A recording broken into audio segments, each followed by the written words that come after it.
আসসালামু আলাইকুম। দেখছেন এখানে কিছু বুঝতে পারছেন, এটা হচ্ছে একটা গহমা সাপের মানে অর্ধেক কাটা হয়েছে।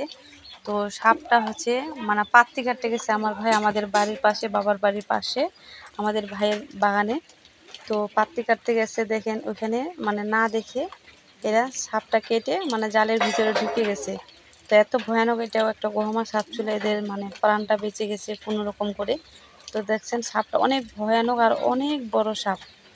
তো দেখে অনেক ভয় লাগছে। দেখবেন, আপনারা ভিডিওটা দেখেন ফুল, যে কত বড় একটা সাপ। সাপটা কিন্তু এখনো জীবিত আছে, 2 ঠুম হয়েছে কিন্তু তাও এখনো জীবিত আছে। দেখছেন এই যে কত বড় একটা সাপ, ওই যে দেখছেন ওইখানে মানে অর্ধেক আছে, এখানে অর্ধেক। অনেক বড় সাপ, এই যে দেখছেন কত বড় একটা সাপ, অনেক বড় সাপটা। তো ওদের তিনজন পাতা কাটছিল, তিনজন প্রাণটা বেঁচে গেছে আল্লাহর